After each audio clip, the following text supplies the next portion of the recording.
1 second left. Hey, good morning, you guys. It's Trisha Turner here with another episode of Anything But Average, Achieving Success in Life.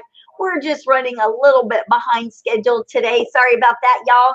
It's Friday, and Friday for me has started off like a Monday, and I think Tina's has too. Yes. So I have Tina with me this morning.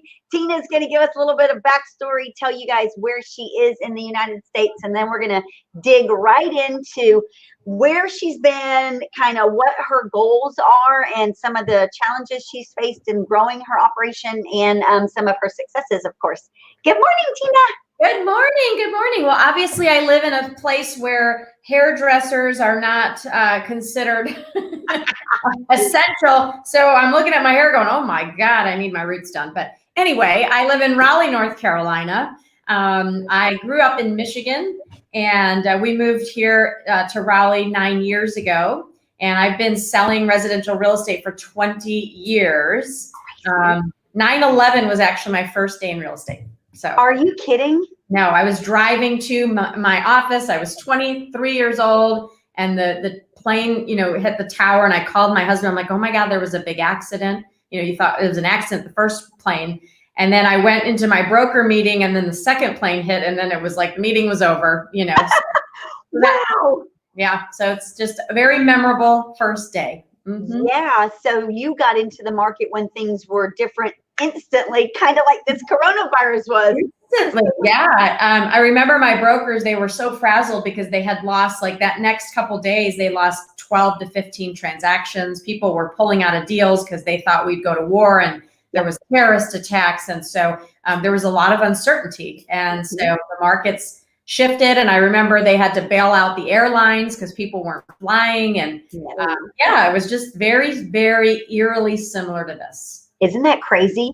Yeah. So in North Carolina, in Houston, I don't hear very much in North Carolina about what's going on there with the coronavirus. So are you seeing things ease up? Has it been really impactful to your market? What do you think? Yeah, so we've been blessed. I mean, we were deemed essential from the beginning. So our market had such a low inventory anyway. We had a 2-month supply of housing. So we weren't keeping up with the demand. And so we would go into multiple offers where there were 10, 12 offers. And so what I think happened now is, less sellers in the market, less buyers, but it still remained pretty strong, where we're selling 900 homes a week. It's crazy, isn't it? I know. So have you guys seen yours slow down at all? Our market? Mm-hmm. Definitely slowed. So we had 50% less showings. Yeah. I mean, for our team, generally we sell anywhere from 10 to 15 homes a week. And so we'll be anywhere from 8 to 12 is what we're finding. So we did lose a little bit, but, which we were prepared for. But thankfully, you still have a lot of relocation clients still coming in. People have to move. They have to get their homes ready to get their kids into maybe their new school district in September if we ever go back. So now it's May 1st. Are you guys kind of released from this shelter in place thing? What are y'all doing there? No, so we're supposedly going to be lifted in a week. And so the stay-at-home shelter will be lifted, we hope, and get back to business, get people back to their, small businesses is what we're hoping.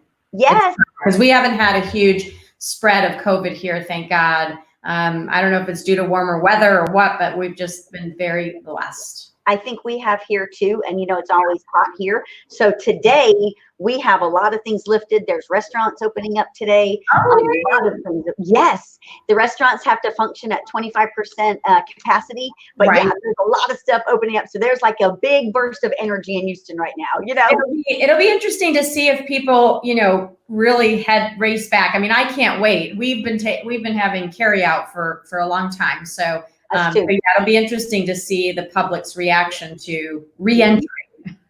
Yeah, and then even here, they announced yesterday that the Houston Association of Realtors is even going to allow us to start publicizing public open houses maybe on May 18th. So, well, there you go. I know. So it's like it's hope. It's light at the end of the tunnel. That's right. That's right. And that's all we can hope for. It's like a world we don't know. It's like every day is a different day. We're just figuring this out as we go. That's it. I tell my kids, we got to keep going. Yeah, I said, trash your business plan. This is a new one. So we're just day to day. And then for like you and I, like you have you and I have similar backgrounds. You were a broker at Remax, then you moved over to Keller Williams, and now you're with EXP. But tell us a little bit about that transition. How long were you at Remax? Why did you go to Keller Williams? And then the transition to EXP. How did that go? Yeah, so I was when we moved here to North Carolina, I thought I was, I needed to go to a known brand, right? I really missed, and now I have a different feeling, but I missed that thought process where the consumer, really cares about the brand. And so I went to Remax and I loved it there. I loved all the leadership there. They were kind of a company where they just left you alone. Like you just, they stick you in a corner, you pay for an office, and they just hope that you are a good producer. Yes. And so I went from my first year there, we sold, I think, almost 40 properties, brand new in the market, couldn't leave a neighborhood without GPS. Wow. People actually listed with us, but they did. And then the market started crashing, because we were here in 2009. And so the market's doing this, agents are leaving, but I had been in Michigan in 2006 to 2008. I was used to short sales foreclosures. Our market had been there a couple years before. So I actually could navigate that whole situation pretty effortlessly because I could do short sales. So we went, as we started growing the business, by year 4 and 5, I was selling 130 homes personally. I had my husband who was helping on the field work, back end stuff, and then I had one assistant. And so the wheels just felt like they were falling off. I told my coach at the time, who I've had for 12 years, I don't know that I could do anymore. And she's like, you can do more, and we'll just do. I'm like, no, I'm not having fun anymore. I can't get to my clients like I want to. So I felt like I was missing out on that service piece. Yeah. And so I then decided, okay, I'm gonna hire a partner. I'm gonna, hire a great realtor that will take over these buyer leads for me. And I met Laura and Leslie. They were my first 2 partners in the business, and they came on board. One of them's still with me today, and it was great. It was like, oh my God, the pressure was off me. I could just focus on listings, help my sellers, and they could help the buyers. So we went from 130 to 175 transactions at Remax. And what I started realizing was, as we were growing the business, so was the overhead and cost, because Remax's split it sounds great, 5%. You're like, wow, that's pretty good. Well, as you're a top producer, that 5% in perpetuity ends up being 80, 90, 100. I have friends that were paying $100,000 a year to Remax. Yeah. And so it's crazy. And you don't realize it because you're just, nobody is looking for a change. I'm a creature of habit as well. And when I'm comfortable, I've got my work family. I know where everything is. I know who's down the hall. It's like nobody wants to go into a new classroom and meet new friends. Like, it's just the worst. Right. But, as that pressure, of me trying to leverage and grow a team, I was like, man, I could take that $80,000 a year and put it into 2 salaries and hire 2 more amazing partners. And so then, during that time, Keller Williams was recruiting me pretty heavily for 4 years. So anyways, they finally gave me a sweet deal, that I couldn't pass up. And, it was for 1 year, and I could bypass all of the fees and things like that. So I went there, and it was nice because I knew that it was 23 grand across the board. What I was paying, my agents would each pay 13,000. But when you add it up, it's 150 grand a year that my team is paying Keller Williams. And people don't think of it that way. They go, oh, well, I'm only paying 23. Yeah, but if you have teammates, they're each paying 13. And so you add up all that and you start going, I'm paying them more. Yes. And I'm not getting that much in return because I was already a top producer. I moved over. I was the #1 agent at the firm. And I was like, month after month, I'm getting awards. And I'm like, gosh, this is anticlimactic. Like, I'm not being pushed. Like, I'm the top of the totem pole here. And so I always reach out and know that my relationships with people around the country were where I learned the most. My mastermind groups.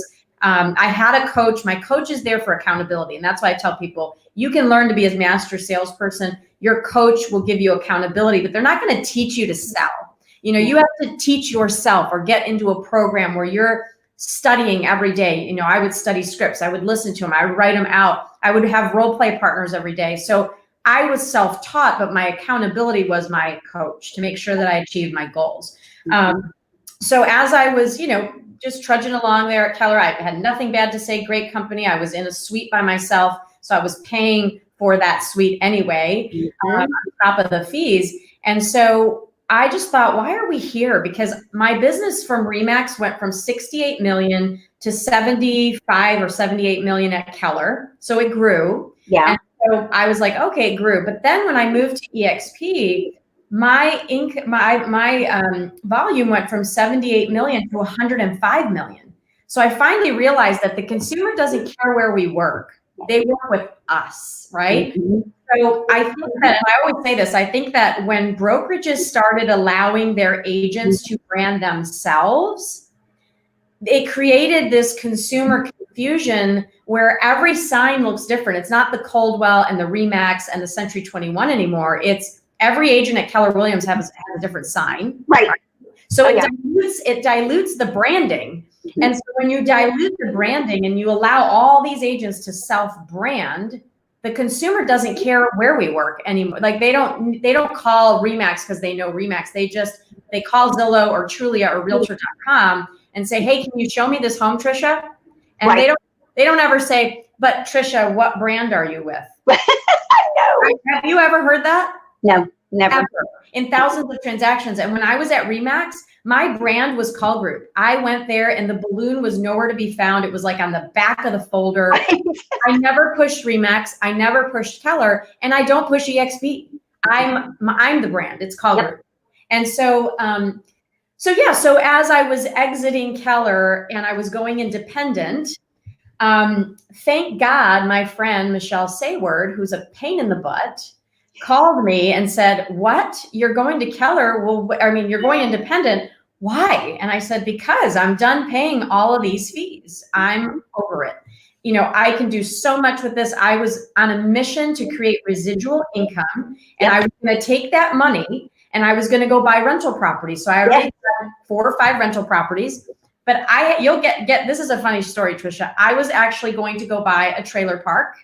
I bought Trailer Park University. So it was a series where they taught me how to find the land, you know, just find all these mom and pop, you know, trailer parks that needed to be kind of spruced up. And, you know, so all you're doing is buying the land. You don't have a lot of, you know, overhead, and you're making $15,000, $20,000 a month in passive. And the reason I was doing that is because after 20 years in the business, I realized I can't sell my business. It's nothing without me in it, working every single day.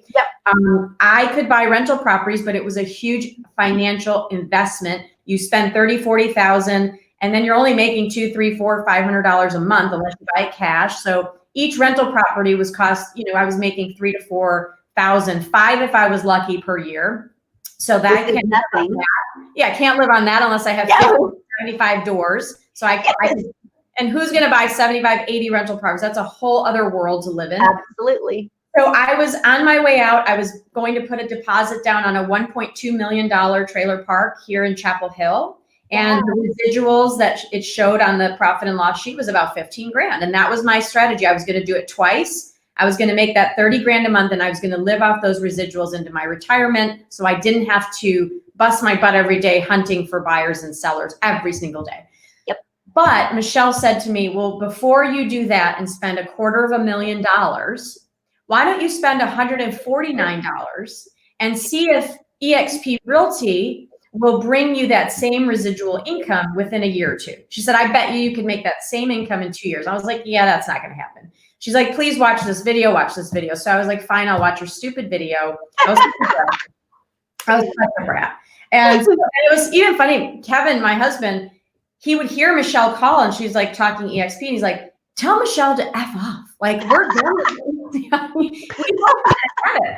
And now to this day, I'm like, Michelle, thank you. Thank you for being a pain. I love you. So long story short, I brought my team of 14 agents over. We spent $149. We spent about $1,000 ordering new signs at $45 a piece. We changed the logo on our cards, and we had 50 pending properties at KW that we moved over. That we left there and, you know, got our pay, and we brought over all our listings. Based on that, I had my 14 agents.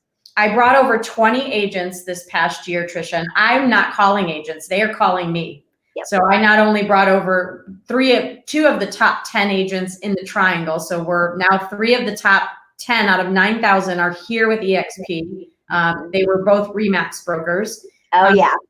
we took EXP Realty from number 18 in our Triangle area. We're number 2 now year to date. Wow. And I bet we'll be number 1 with the volume because there's more teams joining. There's more exciting announcements coming. Mhm. And so what's crazy is I've created that same $15,000 of passive income. I created that in 1 year at EXP with a $149 investment. It's insanity. So, you know, Isn't that crazy? it's crazy. It's crazy. Yeah. And just think, it's like when I was talking to somebody about it the other day, I said, you know what? I don't know where EXP is going. I don't know what the next 5 and 10 years look like, but if it looks like anything the last year or 2 has looked like, it'll be world domination, you know? Yeah, I mean, you know, the thing, it's just a smart model. It's like, you know, when you think about, when I looked at it from the top down, I was like, you know, brokerage models are just like me and you buying a McDonald's, you know, like you're going to buy a McDonald's, you're going to buy a territory, you're going to have a franchise agreement, you're going to have all these rules around it, you're going to hire employees, and your business is based on how many of those cheeseburgers you can sell every month, right? Brokerages are the same. You buy the brokerage brand, you buy the building, you take all the risk, you have the regional contract, you have the franchise agreement, and it depends on how many agents you can get and how many homes you sell. It's a business model. It is. They are paid to love us and give us trophies because recognition is the #1 human need, right? We all love our trophies, and I had a ton of them. But the reality is, when I looked at it from that aspect, I was like, well, that is a business model. And now you and I can have that same opportunity with 0 financial risk. And the most beautiful part of it is this: my agents have the same opportunity that I have. They actually have teams under them bigger than our team that we're all on. So that's been fun. One of my agents brought over, she attracted 5 agents, and she's got 23 agents in her organization. And my God, her mortgage payment is being paid for. So they're so very thankful for the opportunity that they're blessed with. And now, as an entrepreneur, I've scaled, I'm in 10 states. That's amazing because I know a little call group couldn't do that without this platform. No. So yeah, I mean, just the same success you're having, I'm having, and there's tons of stories out there. There are, you know, and when you go on your own as an independent too, then you're in charge of training everything for those agents. You are still everything. And you're not really building, you know, Marty Hampton, who's one of the top RE/MAX agents that came over, you know, she's been in the business 40 years. And she said to me, you know, the model is broken. She said, it took me 18 years, she said, to grow a brokerage to 80 agents. Yep. She said, it took you 12 months to get to 170. She's like, that's not fair. But that's the scalability. And the thing I heard the other day, which is so true, it's the #1, you know, fastest growing brand in the history of our nation. And most agents don't know why. They just hear the chatter, but they've never looked under the hood. And so as a entrepreneur and a business owner, you go, don't you want to know your options? Like, why not? And if you have a better model for me, Trisha, bring it to me tomorrow. Like, I will look at it. Mm-hmm. So I had a similar conversation the other day, and I said, you know, all you have to do is look at the numbers. Like, when you really look at the points to consider, it's a no-brainer. There isn't anything like it out there. Yeah. You know, and I think one of the most beautiful things in the world is, and especially in the business world, is the fact that I would not know you if it wasn't for EXP. Exactly. You know? We are so connected. I know so many people in this company, just in the short year I've been with, literally all the leadership. I've had calls with Glenn Sanford. I've met Glenn Sanford in Charlotte at a hotel. He sat with Marty and Sharon and all these great agents. I mean, we're so accessible to each other that I have never had more fun. And just the other day, I picked up the the phone, and I called another great team leader, and I'm like, what is your structure? How are you doing it? But he gave me everything, and he's just so excited. Why? Because he's a shareholder. Even though he's not in my organization, if I explode and sell a ton of homes, that helps him. Yeah. And so that's why I'm like, I get so enthusiastic about the brokerage because I own a piece of it. And so if it grows to 50,000 agents and 100,000 agents, I'm thrilled. I mean, I'm thrilled. Great. Yeah. And especially like your model, because you came from Remax, then you were at Keller Williams, and then you were about to go off on your own as independent. So Yeah. when you're working through all of those, you're working 7 days a week. You're grinding every single day, Right. and it's hard to continue burning like that. It's like, do you want to keep doing that when you're 60 and 70 years old, having to go on listing appointments and just No. work slave like that? No, you brought up a good point. You know, when you look at the agents in our market that have been doing it forever, they're still doing it. Now they say they love it, and that's fine. Maybe they do love it. And I would be one of those agents that would be doing it for, you know, till I'm 70 and say I love it, but I don't think that they love it in their 70s. You know, they have to do it too. And they have to do it because how many realtor retirement parties have you been to? Right. None. You know, in real estate, things are so cyclical. You know, like right now with this coronavirus, nobody saw that coming. You know, they talked about a recession, then they were like, oh, actually, we're not going to have a recession. And then all of a sudden, boom, there's a virus. And okay, overnight, you're not going on listing appointments and you're not going to open houses. And your partners don't want to get in a house with you. So everybody is like paralyzed for a time there, and some people are still paralyzed. They took like the whole month of April off, not knowing what to do. And you know as well as I do, you just took that month of April off. What do you think your May, June, and July are going to look like? Well, and the neat thing was some of our partners up in New York, so they were locked down, and some of our partners in California, they could not sell homes. Our agents at EXP, because they were leveraged nationally, the agents that could sell, I'm out here still selling homes. So Dan Beer and Mark Z and Michelle that are all on lockdown, we're getting commission checks based on my production. That's amazing. It's the most diversifying key, you know, a leverage point that I could have brought into my business. And I wish my parents would have taught me that in my 20s. I'm in my 40s now. I wish they would have said, diversify, diversify, diversify. Warren Buffett says that. Do not put all your eggs in one basket. And we do that as entrepreneurs, whether we run a restaurant or a gas station or we're realtors or we're doctors. If you're a doctor and you're a surgeon and you lose your eyesight, your career has ended. Ended. And so, and I'm sure that's happened, unfortunately, to some people. How did you diversify? So it's a lesson, I think, for all of us. Now my mind goes to, you know, do I have a product I could sell online? Do I have, you know, because online shopping went up. So you're really just kind of thinking about things in a different way because this has taught us lessons. Well, you know, also too, because in our group, this core group of ours, everybody is like-minded. They're drivers. Everybody's a driver. They want to do more. So everybody's like leveling up. It's like, you said you did 250 houses. Okay, well then we have to do that. So it's like, and so what it does, and then we share ideas. Like, it's not just about real estate. It's like, you know, Jay will get involved in something. So I'm like, oh, well then I need to get involved in that. And it's all about creating different streams of income. Yes, absolutely. All of it. And it's just been fun. And the other thing that I got to say is, you know, I actually have a mastermind group every morning where we role play and we prospect, and it's agents from all over the country. So different brands, you know, and I was talking to one of my now new friends, and, you know, she was saying, my gosh, you know, she's got 20 salespeople. She's trying to get to 50. She's not with EXP, but she's like, I get scared of hiring drivers and people like you because they want to put their name on the sign.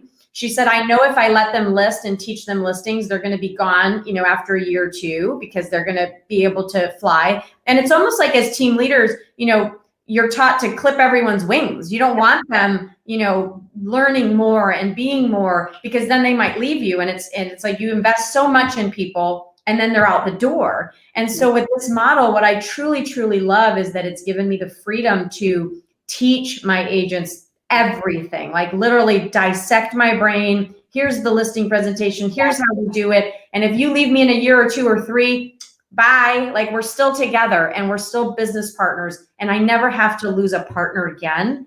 And so that is the most beautiful part of this brokerage.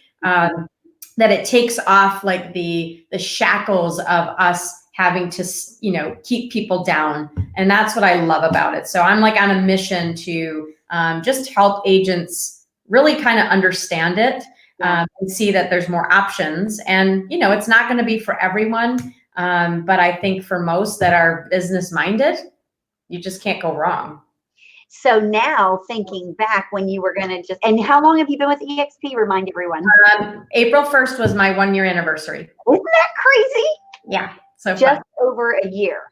So looking back prior to that, now do you have any regrets there? My biggest regret, and I hear a lot of people say it, is when I saw it 2 years ago that I didn't investigate more. But I just didn't see like top producers moving in my area, especially. And so there were a couple decent producers that were good, but I still didn't resonate with the whole, I didn't get it. I was like, what avatars, virtual, that.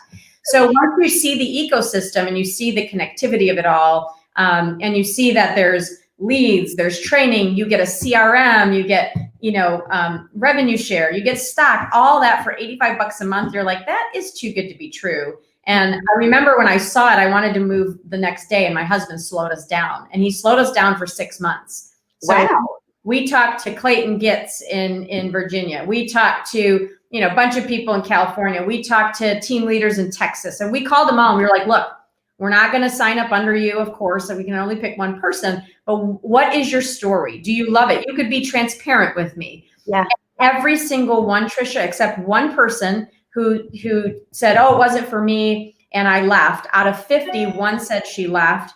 And what's so funny, this is a year later, she's back at EXP, that same Oh my girl. gosh. She said she realized that she didn't know what she didn't know, and she came back. So yeah. 50 out of 50 team leaders and individuals all said yes, they loved it. And so I said to Kevin, I'm like, how many yeses do you need before you're convinced that this is the right move? Right. I'm done. We're moving. I love it. I don't know how you guys are there, but here in Houston, because Houston's so big, I think EXP got in here kind of early. And so it's with every organization, you've got people that are doing the wrong thing. You got people that are doing the right thing. And so there was a kind of a stigmatism about EXP is just a recruiting thing. That's all people care about is recruiting. And I'm in the background like, no, you guys are so wrong. Our group is all about engaging in agents production, how to help you sell more homes. We want everybody to live an abundant life. It's not about recruiting, Yeah, I had a team leader of another, team was kind of, upset because her agent, we were chatting about it. And it's like, if you're a great team leader, you have nothing to worry about, right? And so what I told the team leader, and I love her to pieces, is look, we are changing lives. I am bringing agents on that are selling 4 homes a year. Now they're selling 4 homes a month.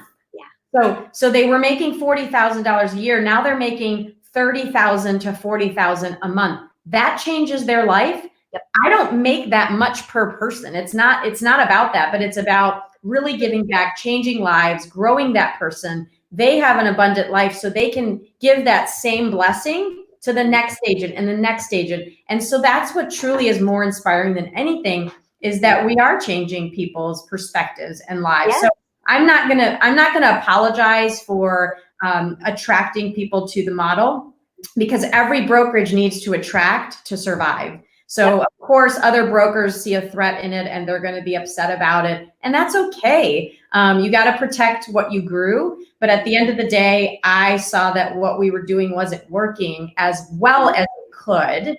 And therefore, I'm going to, for me and for my people, move them to something I believe in. And I didn't lose one agent. Not one agent said, I'm not coming with you, or I'm not doing it. And every single one of them love it. So. Well, if you think about it, even with independent brokerages, with franchise models, whatever it is, you're supposed to be, as the broker, there for the agents. You're supposed to be giving them the best opportunities that you can. Yeah. And I know, because I've had an independent brokerage, I've owned my own. You can't give them the training. You can't give them the coaching. You can't give them the resources that we as a group can give everybody, because when you put this many people together that are constantly just giving, training, trying to level up, oh my gosh, what more can the agents ask for, Well, that's it. Imagine if you and I had the opportunity when we were new agents, brand new, to align yourselves with the top 3 or 4 agents in the entire market. Like literally do this, align yourself financially where they're so invested in you. My God, if that opportunity existed 10 years ago, 12 years ago, 20 years ago, I would have been the first to sign up. And it always cracks me up when an agent that has, that does 4 to 10 deals a year is like, I don't know, it's such a risk. And I'm like, there is no risk other than, I'll give them this.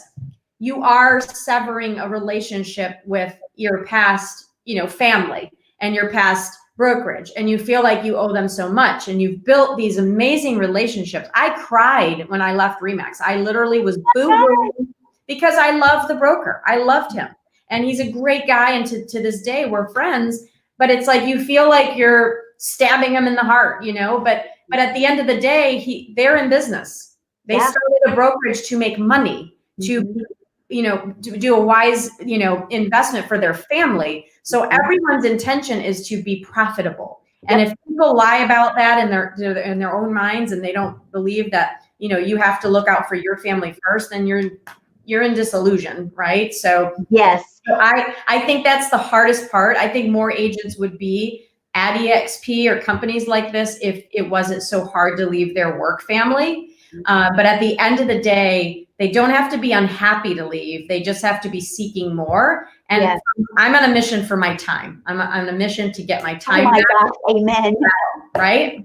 Yeah, so. I posted something about that on Facebook this morning, because it was like, the older that we get, the more we become aware of how our time and how much time we don't have, Yeah. And it's like, I want to spend more time with my family. And so it's all about business, because the more I can spend time with my family, the better quality of life we all have. And I'm happier. And at the end of the day, that's what we're supposed to be doing, Yes. And it's just been fun that, everyone has embraced me I've met all these new people, Dan Beer and Kyle Whistle and Mary, just Mary Maloney and all these wonderful agents. Love them. They're so awesome.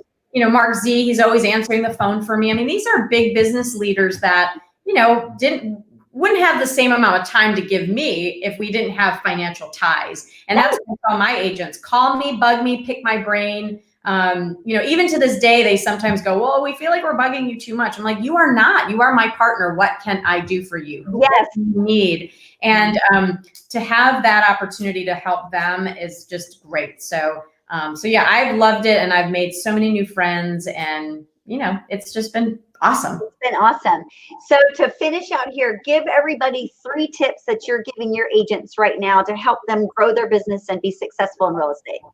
So I'll give you a little list I went over with my team. It's a series of thoughts on becoming a master salesperson. Okay. So for me, it's the first thing is discover your competitive edge. So what is your competitive edge? Is it the smile on your face and your enthusiasm? Like I think you're so enthusiastic, Trisha. Like you've got enthusiasm all the time. Jay Kinder, like, does that guy enthusiastic or what?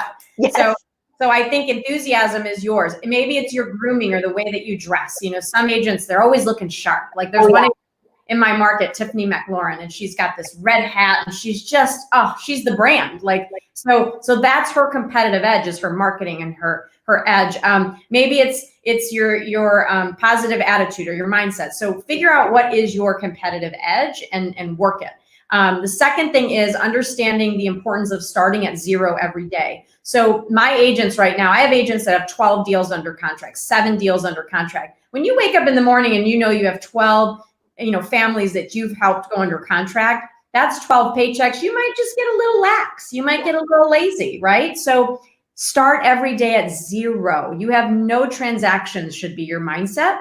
And so you better get up and figure out, who can I help today? Like that is the top producer mindset. Start at 0 every single day.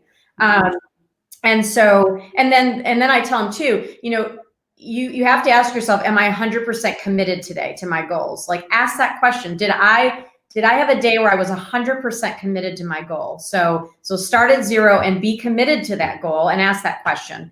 Number 3, to become a master salesperson, you have to understand the accumulation effect. So whenever you do something good or bad, the more you do of it, the more you get of it. So if you have a bad eating habit and every day you wake up and you have the same terrible breakfast, well, that accumulation is going to add a lot of weight to your body, even though it doesn't seem like a big deal. So even if you're every day for 2 measly hours, for 120 minutes, you are prospecting, you are calling, you are moving the needle forward. And that's it, from 8:30 to 10:30 every day. If you do that, you will not fail, because the agent that's doing it sporadically or once a week, they're never going to have consistency. So that accumulation effect is huge.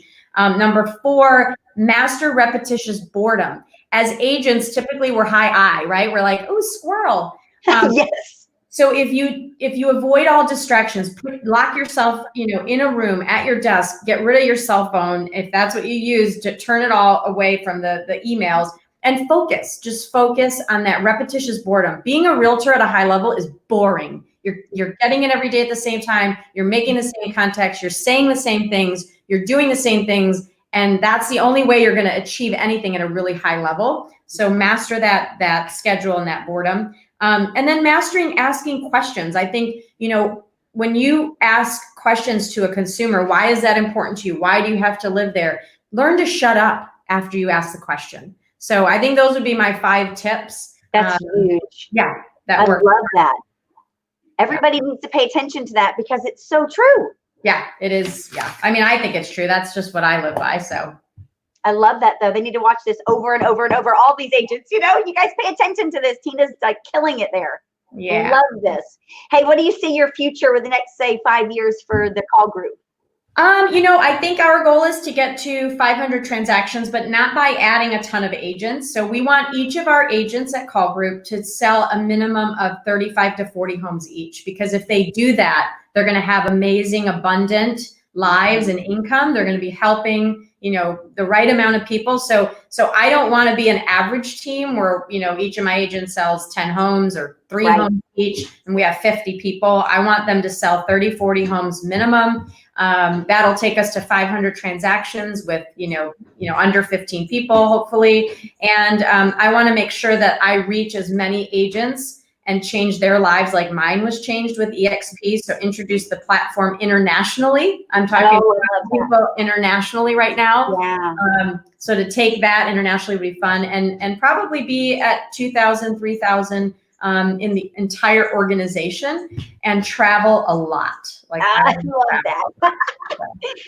Very well said. Thank you so much for being here with us this morning.